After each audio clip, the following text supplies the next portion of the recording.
विधानसभा budget सत्र के दूसरे दिन भी कांग्रेस का विरोध लगातार जारी है। आज भी कांग्रेस के सभी विधायक जो हैं अलग अलग बैनर लेके सरकार से विरोध कर रहे हैं। जिस तरह भाजपा ने जो है अलग राज्यों में जो स्कीमें दी थी वो सारी स्कीमों की बात की गई है। हमारे साथ कांग्रेस के उपनेता हैं, उनसे बात करते हैं। शैलेश भाई, क्या डिमांड और ये सूत्र आप जो लेके आए हैं, क्या डिमांड कर रहे हैं भाजपा सरकार से?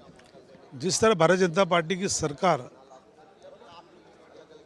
महाराष्ट्र और दिल्ली के चुनाव के अंदर जो स्कीम लागू की थी, बहनों को लाडली योजना के तौर पे पैसे देने की बात थी, विधवा बहनों को देने की बात थी, गैस की बोतल पे 500 रुपये देने की बात थी, बेकारी भत्ता देने की बात थी। यही डिमांड हम लोग कर रहे हैं कि गुजरात के में भाजपा की सरकार है, गुजरात में क्यों नहीं, यहाँ के लोगों को ये स्कीम का लाभ क्यों नहीं मिल रहा।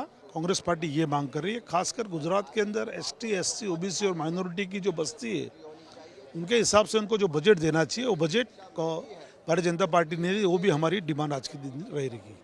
इमरान भाई, क्या मुद्दा रहेगा? क्योंकि जो आपने मांग की है कि दूसरे राज्यों में बीजेपी जो वादा करती है वो यहाँ पे दे, काफ़ी सारे वायदे आप लेके आए, कौन सा मुख्य वायदा आप चाहते हैं कि सरकार पूरा करे? नहीं, गुजरात के अंदर जिस तरह से आज गुजरात के वित्त मंत्री बजट रजू करने वाले हैं, तो सरकार के अंदर हमारी रजूआत यही है कि गुजरात के 6.5 करोड़ लोगों ने क्या आपको वोट नहीं दिए। जिस तरह से भारतीय जनता पार्टी 30 साल से गुजरात के अंदर सत्ता पे काबिज है, लेकिन जिस तरह से दूसरे स्टेट के अंदर, अभी आपने बताया कि महाराष्ट्र के अंदर और दिल्ली के अंदर इलेक्शन हुए, वहाँ पर जो सरकार ने योजनाएं लागू की है, वो गुजरात के अंदर योजनाएं क्यों सरकार लागू नहीं करती। आज लाडली बहना है, तो लाडली बहना की योजना महाराष्ट्र के अंदर भी है और इन्होंने दिल्ली में भी शुरू की है। तो हमारी गुजरात की बहनों ने क्यों, उनके पे क्यों अन्याय हो रहा है? उनको भी 3,000 रुपये की लाडली बहना का योजना का लाभ मिलना चाहिए। जिस तरह सहाय और जो सरकार ने और भी जगह दूसरे स्टेट के अंदर बढ़ाई है, तो यहाँ भी उनका तरह से लाभ मिलना चाहिए। और ख़ास करके रोज़ बरोज़ की बहनों की समस्या है कि बहनों को रसोई करने के लिए जो सिलेंडर मिलना चाहिए, आपने दो स्टेट के अंदर इलेक्शन हुए, वहाँ पर आपने 500 रुपये का गैस का सिलेंडर दिया, तो यहाँ क्यों 1200 रुपये का हम सिलेंडर आज भी दे रहे हैं। तो हमारी यही रजूआत है कि गरीबों के मुद्दे पे कांग्रेस पार्टी हमेशा लड़ती रही है और आज भी हम विधानसभा के अंदर, फ्लोर के अंदर और विधानसभा के बाहर भी लड़ते रहेंगे। आदिवासियों के लिए भी क्या डिमांड रहेगी? क्योंकि आप भी जो हैं ऐसे इलाके से आते हैं जहाँ पे आदिवासियों की स्थिति बहुत ख़राब है। क्या डिमांड आपकी सरकार से है आज बजट में?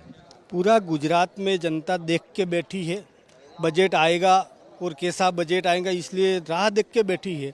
लेकिन बजट ऐसा आ रहा है कि हर हमेशा जो सरकार जो वादा करता है वो वादा पूरा कर नहीं सकती। उसी लिए गरीबों के लिए मकान चाहिए, रोजी रोटी चाहिए, लेकिन इस बारे में सरकार पूरी निष्क्रिय है और बजट सिर्फ देखने के लिए आ रहा है, बाकी कोई लोगों गरीबों के लिए नहीं है।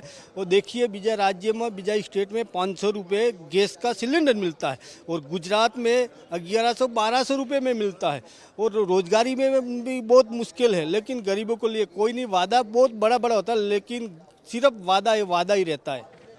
कांग्रेस के सभी विधायक जो भाजपा ने दूसरे राज्यों में वायदे किए हैं वो गुजरात में क्यों नहीं किए जाते? चाहे वो सिलेंडर की बात हो या फिर किसानों की ऋण माफ़ी की बात हो या फिर महिलाओं के लिए जो बात की गई है, जो उनके लिए एक नई स्कीम दी गई है, 2,000 रुपये या 3,000 रुपये उनको दिए जाते हैं योजना के तहत, वो गुजरात में क्यों नहीं होता? इस मांग के साथ कांग्रेस के सभी विधायक आज विरोध कर रहे हैं। गांधीनगर से कैमरामैन जमीन व्यास के साथ ब्रिजेश जोशी, आज तक।